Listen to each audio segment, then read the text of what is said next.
ರೆಡಿಯಾಗಿ ಹೊಡೆದಿದ್ದೀವಿ.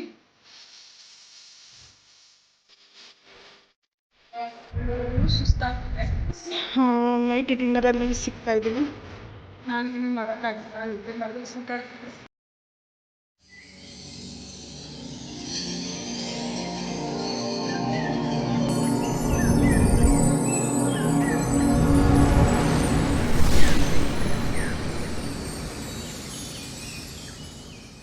Hello everyone, good morning, welcome back to Kansal vlog. Friends, ಇವತ್ತಿನ ವ್ಲಾಗಲ್ಲಿ ಮೇಕಪ್ ವ್ಲಾಗ್ನ ನಿಮ್ಮ ಜೊತೆ ಶೇರ್ ಮಾಡ್ಕೊಳ್ತಿದ್ದೀನಿ. ಸೊ ನನಗೆ ಬುಕ್ಕಿಂಗ್ ಆಗಿದ್ದು ನಮ್ಮ ಫ್ರೆಂಡ್ ಅವ್ರ ಊರಲ್ಲಿ ಊರಬ್ಬ ಆಯಿತು. ಸೊ ಮೇಕಪ್ ಅನ್ನೋದನ್ನ ಬುಕ್ ಮಾಡ್ಕೊಂಡಿದ್ರು. ಸರಿ ಅಂತ ಹೇಳಿಬಿಟ್ಟು ಅವ್ರಿಗೆ 8 o'clockಗೆಲ್ಲ ರೆಡಿ ಇರಬೇಕಿತ್ತು. ಹಾಗಾಗಿ ನಾನು ಮುಂಚೆನೇ ಪ್ರಿಪೇರ್ ಆಗಿದ್ದೆ. 3 o'clockಗೆ ಎದ್ದು ಸ್ನಾನ ಮಾಡಿ ಫ್ರೆಶ್ ಅಪ್ ಆಗಿ ಅದಾದ ನಂತರ ಬೇಗನೆ ಹೋಗಿ ರೀಚ್ ಆಗೋಣ ಅಂತ ಹೇಳಿ ಮೈಂಡಲ್ಲಿ ಫಿಕ್ಸ್ ಆಗಿದ್ದೆ. ಅದ್ರ ಜೊತೆಗೆ ಬೇರೆ ಸ್ಕೂಲ್ ಬೇರೆ ಸ್ಟಾರ್ಟ್ ಆಗಿದೆ ಅಲ್ಲ ಮಕ್ಕಳಿಗೆ, ಅವ್ರಿಗೂ ಸಹ ಏನಾದರೂ ಅರೇಂಜ್ ಮಾಡಿ ಹೋಗಬೇಕಲ್ವ. ಟಿಫನ್ನೇ ಆಗಿರ್ಬೋದು, ಬೇರೆ ಎಲ್ಲನೂ ಅರೇಂಜ್ ಮಾಡಿ ಹೋಗಬೇಕು. ಸೊ ಹಾಗಾಗಿ ನಾನು ಟಿಫನ್ನ ರೆಡಿ ಮಾಡಿಟ್ಟು ಇಲ್ಲಿ ಹೊರಟಿರೋ ಅಂಥದ್ದು. ಏನಪ್ಪ ಟಿಫನ್ ಮಾಡಿದೆ ಅಂದರೆ ಆ್ಯಸ್ ಯೂಶ್ವಲ್ ನಮಗೆ ತುಂಬಾ ಬೇಗ ಆಗೋದು ಅಂತ ಹೇಳಿದ್ರೆ ಚಿತ್ರಾನ್ನ, ಪುಳಿಯೋಗರೆ ಈ ಥರದ್ದೇ. ಸೊ ಅಟ್ಲೀಸ್ಟ್ ಅವ್ರು ಎದ್ದು ರೈಸ್ಗೆ ಇಟ್ಕೊಳ್ತಾರೆ. ಇದೊಂದನ್ನು ಪ್ರಿಪೇರ್ ಮಾಡಿಬಿಟ್ಟು ಹೋಗ್ಬಿಟ್ರೆ ಸರಿ ಹೋಗ್ಬಿಡುತ್ತೆ ಅಂದ್ಬಿಟ್ಟು ನಾನಿಲ್ಲಿ ಚಿತ್ರಾನ್ನ ರೆಡಿ ಮಾಡ್ಕೊಳ್ತಿದ್ದೀನಿ. ಸೊ ಅದಾದ ನಂತರ ಹಿಂದಿನ ಲಾಗಲ್ಲೆಲ್ಲ ನೀವು ನೋಡಿದರೆ ಸೊ ಸಾರಿ ಎಲ್ಲ ಪ್ರಿಪ್ಲೇಟಿಂಗ್ ಎಲ್ಲ ಕೊಟ್ಟಿದ್ರು. ಸೊ ಅದು ಬಂದು ನನ್ನ ಫ್ರೆಂಡ್ ಊರಲ್ಲಿ ಊರಬ್ಬ ಇದೆ. ತುಂಬ ಏನು ದೂರ ಇಲ್ಲ, ನಮ್ಮ ಏರಿಯಾ ಪಕ್ಕದಲ್ಲೇ ಅವ್ರ ಏರಿಯಾ, ಆ ಏರಿಯಾದಲ್ಲಿ ಮಾಡ್ತಿರೋ ಅಂಥದ್ದು. ಸೊ ಹಾಗಾಗಿ ಅವರು ಸ್ಯಾರಿ ಎಲ್ಲ ಪ್ರಿಪ್ಲೇಟಿಂಗಿಗೆಲ್ಲ ಕೊಟ್ಟಿದ್ದರು. ಅದನ್ನು ಸಹ ನಿಮ್ಮ ಜೊತೆ ನಾನು ಶೇರ್ ಮಾಡ್ಕೊಂಡಿದ್ದೀನಿ. ಸೊ ಅರ್ಜೆಂಟಲ್ಲಿ ಕೆಲವೊಂದು ವೀಡಿಯೋಸ್ನ ನಾನು ಶೇರ್ ಮಾಡ್ಕೊಂಡಿದ್ದೀನಿ, ಅಂದರೆ ಸ್ಯಾರಿ ಪ್ರಿಪ್ಲೇಟಿಂಗಿನ ಮಾಡೋದನ್ನು. ಸೊ ಇಫ್ ಇನ್ ಕೇಸ್ ನಿಮ್ಗೆ ಯಾರಿಗಾದ್ರೂ ಇಂಟ್ರೆಸ್ಟ್ ಇತ್ತು ಅಂದರೆ ಕಮೆಂಟಲ್ಲಿ ತಿಳಿಸಿ. ಡೆಫಿನೆಟ್ಲಿ ಅದನ್ನು ನಿಧಾನಕ್ಕೆ ಒಂದು ವೀಡಿಯೋನ ನಿಮ್ಮ ಜೊತೆ ಶೇರ್ ಮಾಡ್ಕೊಳ್ತೀನಿ, ಸ್ಯಾರಿ ಫೋಲ್ಡಿಂಗ್ ಮಾಡೋದನ್ನ. ಸೊ ಅಡುಗೆ ಎಲ್ಲ ಮಾಡಿಟ್ಟು, ಅಂದರೆ ಟಿಫನ್ಗೆಲ್ಲ ರೆಡಿ ಮಾಡಿಟ್ಟು ಅದಾದ ನಂತರ ಹೊರಡ್ತಿದ್ದೀನಿ. ನಾನು ಹೊರಡ್ಬೇಕಾದ್ರೆ ಟೈಮ್ ಬಂದು ಒಂದು 4:15 ಏನೋ ಆಗಿತ್ತು. ಸೊ ಒಂದು 15 ಮಿನಿಟ್ಸ್ ಟು 20 ಮಿನಿಟ್ಸಲ್ಲೇ ಅವರು ಹೆರಿಗೆಗೆ ರೀಚ್ ಆಗ್ಬೋದಿತ್ತು. ಸೊ ಹಾಗಾಗಿ ನಾನು ಮತ್ತು ನಮ್ಮ ಅಕ್ಕನ ಮಗಳು ಇಬ್ಬರೂ ಹೊರಡ್ತಿದ್ವಿ. ಅರ್ಲಿ ಮಾರ್ನಿಂಗ್ ನಿಜವಾಗ್ಲೂ ಎಷ್ಟು ಕತ್ತಲೆ ಇದೆ, ಎಷ್ಟು ಪ್ರಶಾಂತವಾಗಿರುತ್ತೆ ಅಂದರೆ ಹೊರಗಡೆ ಹೋಗಲಿಕ್ಕೆ ಒಂದು ಸ್ವಲ್ಪ ಭಯ ಅನಿಸುತ್ತೆ. ಆದರೂ ಹೆಣ್ಮಕ್ಳು ಧೈರ್ಯ ಮಾಡಿ ಹೊರಗಡೆ ಹೋಗಿ ಈ ಥರ ವರ್ಕ್ ಮಾಡಬೇಕು. ಸೊ ಆ ಥರ ಒಂದು ಬ್ಯಾಕ್ ಬೋನ್ ಆಗಿ ಸಪೋರ್ಟಿವ್ ಆಗಿ ಹಸ್ಬೆಂಡ್ಸ್ ನಿಂತರೆ ಅದು ಒಂಥರ ಖುಷಿ ಅನಿಸುತ್ತೆ. ಸೊ ಹಾಗೆಯೇ ಸಹ ನಾವು ಅಲ್ಲಿ ಹೋಗಬೇಕಾದ್ರೆ ಆ ಒಂದು ಲೈಟಿಂಗ್ಸ್, ಆ ಒಂದು ಇದು ನೋಡೋದಕ್ಕೆ 2 ಕಣ್ಣು ಸಾಲದು, ಅಷ್ಟು ಚೆನ್ನಾಗಿ ಅರೇಂಜ್ ಮಾಡಿದರು. ಸೊ ನೀವು ನೋಡಿ ಎಂಜಾಯ್ ಮಾಡಿ. ಮುಂದೆ ಸಿಗ್ತೀನಿ, ಯಾವ ರೀತಿ ಎಲ್ಲ ಅರೇಂಜ್ ಮಾಡಿದ್ದಾರೆ ಏನು ಅನ್ನೋದನ್ನು ಈ ಒಂದು ವಿಡಿಯೋದಲ್ಲಿ ನೋಡಿಕೊಂಡು ನೀವು ಸಹ ಎಂಜಾಯ್ ಮಾಡಿ ಅಂತಲೂ ಸಹ ಕೇಳ್ಕೊಳ್ತೀನಿ.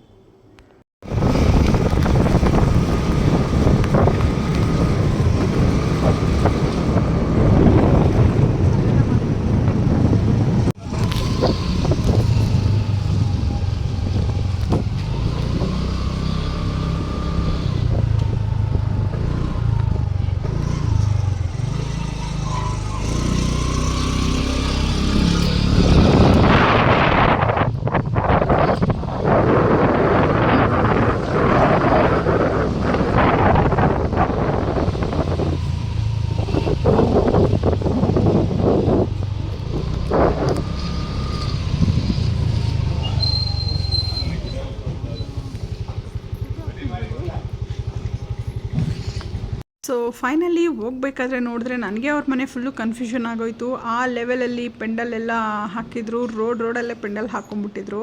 ಯಾವುದಪ್ಪ ಎಲ್ಲಪ್ಪ ಹೋಗೋದು ಅನ್ನೋದನ್ನು ನನಗೆ ಕನ್ಫ್ಯೂಷನ್ ಆಗಿ ಒಂದೇ ಒಂದು ಶಾಪ್ ನೆನಪಿತ್ತು, ಚಿಕನ್ ಶಾಪು. ಅಲ್ಲಿ ಟರ್ನ್ ಆದರೆ ಅವ್ರ ಮನೆ ಬರುತ್ತೆ ಅಂತ ಹೇಳಿ ಅದನ್ನು ನಾನು ಮೈಂಡಲ್ಲಿ ಇಟ್ಕೊಂಡು ಹೊರಟಿದ್ದು. ಸೊ ಹೋಗಿ ನಾನು ಒಂದು ಮೇಕಪ್ನ ಶುರು ಮಾಡಿದೆ. ಆಲ್ಮೋಸ್ಟ್ ತುಂಬ ಚೆನ್ನಾಗಿ ಬಂತು. ಬಟ್ ಅಲ್ಲಿ ಏನಾಯಿತು ಅಂದರೆ ಕರೆಂಟ್ ಹೋಗೋದು ಬರೋದು, ಜೊತೆಗೆ ಫ್ಯಾನ್ ಸ್ವಲ್ಪ ಸರಿಯಾಗಿ ಇದಾಗ್ತಾ ಇರಲಿಲ್ಲ. ಸೊ ಅನ್ಕಂಫರ್ಟಬಲ್ ಆಗಿತ್ತು ಅಂತಲೇ ಹೇಳ್ಬೋದು. ಆದ್ರೂ ಪರವಾಗಿಲ್ಲ, ನೀಟಾಗಿ ಒಂದು ಲುಕ್ನ ಕ್ರಿಯೇಟ್ ಮಾಡೋಣ ಅಂತ ಹೇಳಿಬಿಟ್ಟು ಕ್ರಿಯೇಟ್ ಮಾಡಿದೆ. ಸೊ ಆಲ್ಮೋಸ್ಟ್ ಎಲ್ಲರೂ ಚೆನ್ನಾಗಿ ಸಪೋರ್ಟ್ ಮಾಡಿದ್ರು. ಜೊತೆಗೆ ಸ್ವಲ್ಪ ಆ ಒಂದು ಕರೆಂಟದು ಪ್ರಾಬ್ಲಮ್ ಇದ್ದಿಲ್ಲ ಅಂದಿದ್ರೆ ಇನ್ನೂ ಚೆನ್ನಾಗಿ ಹೇರ್ ಸ್ಟೈಲ್ಸ್ ಎಲ್ಲ ಫಿನಿಶಿಂಗ್ ಮಾಡ್ಬೋದಿತ್ತು. ಬಟ್ ಅಲ್ಲಿ ಕರೆಂಟ್ ಹೋಗಿ ಬಂದು ಮಾಡ್ತಿದ್ರಿಂದ ಸೊ ಸರಿಯಾಗಿ ನಮಗೆ ಹೇರ್ ಸ್ಟೈಲ್ ಅದೆಲ್ಲ ಮಾಡ್ಕೊಳ್ಳಿಕ್ಕೆ ಆಗಲಿಲ್ಲ. ಅಂದರೆ ನಾವು ಕ್ರಿಂಪ್ ಮಾಡಿ ನಾವು ಹೇರ್ ಸ್ಟೈಲ್ನ ಮಾಡ್ತೀವಿ. ಸೊ ಕ್ರಿಂಪ್ ಮಾಡಿದ್ರೇ ಅದು ನೀಟಾಗಿ ಹೇರ್ ಸ್ಟೈಲ್ ಅನ್ನೋದು ಲುಕ್ ವೈಸ್ ಚೆನ್ನಾಗಿ ಬರುತ್ತೆ. ಸೊ ಅದಕ್ಕೆ ಸ್ವಲ್ಪ ಪ್ರಾಬ್ಲಮ್ ಆಯಿತು ಅನ್ನೋದೊಂದು ಬಿಟ್ಟರೆ, ಸೊ ಆಲ್ಮೋಸ್ಟ್ ಮೇಕಪ್ ಅಂತೂ ತುಂಬ ಚೆನ್ನಾಗಿ ಬಂತು. ಅಲ್ಲಿದ್ದವರು ಹೇಳ್ತಿದ್ರು ಚೆನ್ನಾಗಿ ಬಂದಿದೆ ಅಂತ. ಅವ್ರ ಒಪಿನಿಯನ್ನು ಸಹ ನಾನು ಕೇಳಿದೆ ಹೇಗೆ ಅನ್ನಿಸ್ತು ಏನು ಅಂತ. ಸೊ ಇದು ಫಸ್ಟ್ ಆರ್ಡರ್ ಅಲ್ಲ, ಆ್ಯಕ್ಚುಲಿ ನನಗೆ ಇದು second order. So first order ಅವರ ಅಣ್ಣನ ಮಗಳು ಮದುವೆಗೆಲ್ಲರೂ ಬುಕ್ ಮಾಡ್ಕೊಂಡಿದ್ರು.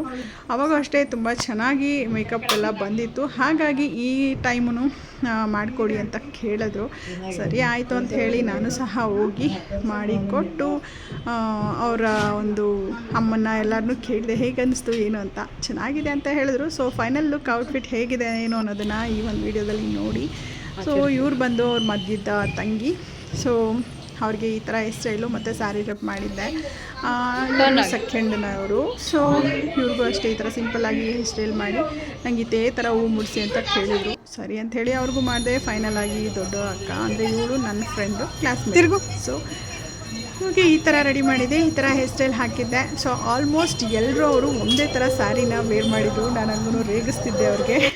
ಸೊ ಮೇಕಪ್ ಎಲ್ಲ ಮುಗಿಸ್ಕೊಂಡು ಬಂದು ಮತ್ತೆ ನಾನಿವಾಗ ರೆಡಿಯಾಗಿ ಹೊರಡ್ತಿದ್ದೀನಿ. ಸೊ ನನ್ನ ಫ್ರೆಂಡ್ ಅವ್ರದ್ದೇ ಆಗಿರೋದ್ರಿಂದ ಊರಬ್ಬ ಅಲ್ವಾ, ಸೊ ಹಾಗಾಗಿ ನಾನ್ ವೆಜ್ ಫಂಕ್ಷನ್ಗೆ ಕರೆದಿದ್ದಾಳೆ. ಸೊ ಇವಾಗ ಹೊರಡ್ತಿದ್ದೀನಿ, ಬನ್ನಿ ಹೊರಡೋಣ. ಸೊ ಅವರನ್ನು ರೇಗಿಸ್ಕೊಂಡು ಇದು ಮಾಡ್ತಿದ್ದೆ. ಏನಂದರೆ ನಿಮ್ಮ ಊರ ಹಬ್ಬ ಅನ್ನೋದನ್ನ ನೀವು ರೆಕಗ್ನೈಸ್ ಮಾಡ್ತಿದ್ದೀರಾ, ಓ ಇವರೇನೇ ನಮ್ಮ ಮಕ್ಕಳು ಅನ್ನೋ ಥರ. ಅಂದರೆ ಹಬ್ಬದ ವಾತಾವರಣದಲ್ಲಿ ಇವರೇ ಹಬ್ಬ ಮಾಡ್ತಿರೋದು ಅನ್ನೋ ಥರ ನೀವು ಐಡೆಂಟಿಫೈ ಆಗ್ತಿದ್ದೀರಾ. ಸೊ ಎಲ್ಲರೂ ಕಲರ್ಫುಲ್ಲಾಗಿ ಸ್ಯಾರಿ ಹಾಕೊಂಬಂದಿರ್ತಾರೆ. ಸೊ ನೀವು ಒಂದೇ ಥರ ವೇರ್ ಮಾಡೋದ್ರಿಂದ ಮೇ ಬಿ ನೀವು ಹೈಲೈಟಾಗಿ ಓ ಇವರೇ ಹಬ್ಬ ಅಂದರೆ ಹೆಣ್ಮಕ್ಳುಗಳ ಮನೆಗೆ ಹೆಣ್ಮಕ್ಳುಗಳು ಇವರೇನೆ ಅನ್ನೋ ಥರ ಎದ್ದು ಕಾಣಿಸ್ತಿದೆ ನಿಮ್ಮ ಒಂದು ಡ್ರೆಸ್ಸಿಂಗ್ ಕೋಡ್ ಅಂತ ನಾನು ಸುಮ್ಮನೆ ಕಾಲ್ ಹೇಳ್ಕೊಂಡು ಅವ್ರನ್ನ ರೇಗಿಸ್ಕೊಳ್ತಾ ಇದ್ದೆ.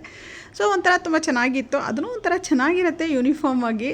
ಯಾಕೆಂದರೆ ಇವರು ಒಂದು ಮನೆಯವರು ಅನ್ನೋದು ಅಲ್ಲಿ ಎದ್ದು ಕಾಣಿಸುತ್ತೆ.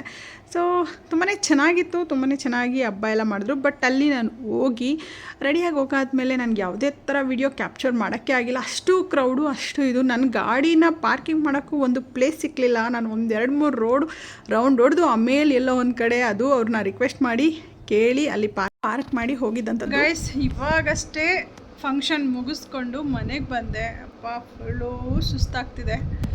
ಬೆಳಿಗ್ಗೆ ಬೇರೆ ಬೇಗ ಎದ್ದು ಮೇಕಪ್ಗೆ ಹೋಗಿದ್ದಲ್ಲ. ಸೊ ಹಾಗಾಗಿ ಇವಾಗ ಫ್ರೀಯಾಗಿ ಆರಾಮಾಗಿ ಕೂತ್ಕೊಂಡಿದ್ದೀನಿ. ಒಂದು ಸ್ವಲ್ಪ ಹೊತ್ತು ರೆಸ್ಟ್ ಮಾಡಿ ಅದಾದಮೇಲೆ ಏನಂತ ನೋಡೋಣ. ಗೌತಮನು ಬರೋ ಟೈಮ್ ಆಯಿತು. ಸೊ ಅವನೇ ಸೈಕಲಲ್ಲಿ ಬರ್ತಾನೆ ಇವತ್ತು. ಸೊ ನಾನೇನು ಪಿಕ್ ಮಾಡೋ ನೆಸೆಸಿಟಿ ಇಲ್ಲ. ಸೊ ನಾಳೆಯಿಂದ ನಮ್ಮ ಮೋಟು ಸರ್ಗೆ ಸ್ಕೂಲ್ ಇದೆ. ಸೊ ನೋಡಿ ಎಲ್ಲಿ ಕೂತ್ಕೊಂಡು ಟಿ ವಿ ನೋಡ್ತಿದ್ದಾರೆ ಅಂತ. ಅವನು ನನ್ನ ಜೊತೆ ಬಂದಿದ್ದ. ಸೊ ಫೈನಲಿ ಮುಗಿಸ್ಕೊಂಡು ಇದನ್ನೆಲ್ಲ ಬಂದ್ವಿ. ಚೆನ್ನಾಗಿತ್ತು. ಬಟ್ ಸಿಕ್ಕಾಪಟ್ಟೆ ಕ್ರೌಡು. ಅಲ್ಲಂತೂ ಒಂದು ಡ್ರಾಪ್ ಅಷ್ಟು ವೀಡಿಯೋ ಮಾಡೋದಕ್ಕೆ ಆಗಲಿಲ್ಲ, ಅಷ್ಟು ಕ್ರೌಡ್ ಇದೆ. ನಿಜವಾಗ್ಲೂ ನನ್ನ ಗಾಡಿನೋ ಎಲ್ಲೋ ನಾನೇ ಇನ್ನೆಲ್ಲೋ ಅನ್ನೋ ಥರ ಪಾರ್ಕ್ ಮಾಡಿ ಅವ್ರ ಮನೆಗೆ ಹೋಗಿ ರೀಚ್ ಆಗಿದ್ದು. ಸೀರಿಯಸ್ಲಿ ಎಲ್ಲ ಮಾರ್ನಿಂಗ್ ಹೋದಾಗ ಅವ್ರ ಮನೆ ಯಾವುದಂತಲೇ ನಾನು ಕಂಡುಹಿಡಿಯೋಕ್ಕಾಗಿಲ್ಲ. ಅಷ್ಟು ಲೈಟಿಂಗ್ಸು, ಅಷ್ಟು ಪೆಂಡಲ್ ಹಾಕಿದ್ದಾರೆ. ಎಲ್ಲೋ ಹೋಗ್ಲಿಕ್ಕೂ ಜಾಗ ಇಲ್ಲ. ಎಲ್ಲೋ ಒಂದೊಂದು ಸಂದಿ ರೋಡಲ್ಲಿ ಜಾಗ ಇದು ಮಾಡಿದ್ದಾರೆ. ಆ ರೋಡೆಲ್ಲ ಬ್ಲಾಕ್ ಮಾಡ್ಕೊಂಡು ಪೆಂಡಲ್ ಹಾಕ್ಬಿಟ್ಟಿದ್ದಾರೆ. ಆ ಲೆವೆಲ್ಗಿದೆ. ಸಿಕ್ಕಾಪಟ್ಟೆ ಕ್ರೌಡ್ ಇತ್ತು. ಸೊ ಹಾಗಾಗಿ ವಿಡಿಯೋ ಏನು ಮಾಡೋಕ್ಕಾಗಿಲ್ಲ. ಮಾರ್ನಿಂಗ್ ಏನು ವಿಡಿಯೋ ಮಾಡಿಕೊಂಡೆ ಅದನ್ನು ನಿಮ್ಮ ಜೊತೆ ಶೇರ್ ಮಾಡ್ತೀನಿ. ಜೊತೆಗೆ ಮೇಕಪ್ ಎಲ್ಲ ಹೇಗೆ ಬಂತು ಏನು ಅನ್ನೋದನ್ನು ಕಮೆಂಟ್ ಸೆಕ್ಷನಲ್ಲಿ ತಿಳಿಸಿ. ಸೊ ಇವಾಗ ಏನಂತ ಅಂದರೆ ಸ್ವಲ್ಪ ಹೊತ್ತು ರೆಸ್ಟ್ ಮಾಡಿ ಅದಾದಮೇಲೆ ಗೋಕುಲ್ನ ಟ್ಯೂಷನ್ಗೆ ಬಿಡೋದಕ್ಕೆ ಹೋಗೋಕ್ಕಿದೆ. ಸೊ ಬಿಟ್ಟು ಬಂದು ಆಮೇಲೆ ಏನಂತ ನೋಡೋಣ. ಆಮ ಹೌದಾ ಗೈಸ್, ಇನ್ನೊಂದು ವಿಷಯ ಗೊತ್ತಾ? ನಮ್ಮ ಮೋಟುನು ಟ್ಯೂಷನ್ಗೆ ಹೋಗ್ತಿದ್ದಾನಲ್ಲ, ಆ ಟ್ಯೂಷನಲ್ಲಿ 5 o'clockಗೆ ಅವನು ಎದ್ದೇಳೋದಕ್ಕಿದೆ. ಓಕೆನಾ? ಬೆಳಿಗ್ಗೆ ಎದ್ದು 5 o'clockಗೆ ಓದ್ಕೋಬೇಕು. ಸೊ ಅದೊಂಥರ ಡಿಸಿಪ್ಲಿನ್ ಚೆನ್ನಾಗಿ ಇದು ಮಾಡ್ತಿದ್ದಾರೆ ರೂಲ್ಸು. ಅದು ಒಳ್ಳೆಯದೇನೆ. ಯಾಕಂದರೆ ಅವ್ರುಗಳಿಗೂ ಸ್ವಲ್ಪ ಬೇಗ ಎದ್ದು ಓದೋದಕ್ಕೆ ಇದಕ್ಕೆಲ್ಲ ಒಂದು ಸ್ವಲ್ಪ ಹೆಲ್ಪ್ ಆಗುತ್ತೆ. ಸೊ ಬೆಟರ್ ಅನಿಸುತ್ತೆ. ಚಿನ್ನು, ನಿಂದು ಹೋಮ್ವರ್ಕ್ ಎಲ್ಲ ಮುಗಿದಿದೆಯಲ್ಲ? ಶೋರ್. ಮತ್ತು ಹೊಡೆದ್ಬಿಡ್ತಾರೆ. ಓಕೆ, ಅವನದೆಲ್ಲ ಹೋಮ್ವರ್ಕೂ ಸಹ ಆಗಿದೆ. ನಾನು ಬಂದು ಮಲಗಿಬಿಟ್ಟೆ. ಹೋಮ್ವರ್ಕ್ ಮಾಡ್ಕೊ ಅಂತ ಹೇಳಿಬಿಟ್ಟು ಅವನ್ನೆಲ್ಲ ಮಾಡಿ ಮುಗಿಸಿ ಬುಕ್ಸ್ನೆಲ್ಲ ಎತ್ತು ಸೈಡ್ಗೆ ಇಟ್ಟಿದ್ದಾನೆ. ಸೊ ಚಿನ್ನು, ಇವತ್ತು ಯಾವ ಸಬ್ಜೆಕ್ಟ್ ಇದೆ ಅದು ಎತ್ಕೊಬೇಕು. ಹಾಂ, ಮ್ಯಾಥ್ಸ್. ಓಕೆ. ಓಕೆ ಗೈಸ್, ಅವನ ಟ್ಯೂಷನ್ಗೆ ಬಿಟ್ಟು ಬಂದು ಅದಾದಮೇಲೆ ನಿಮ್ಮ ಜೊತೆ ಸಿಗ್ತೀನಿ. ಓಕೆನಾ? ನೈಟ್ ಡಿನ್ನರಲ್ಲಿ ಸಿಗ್ತಾಯಿದ್ದೀನಿ.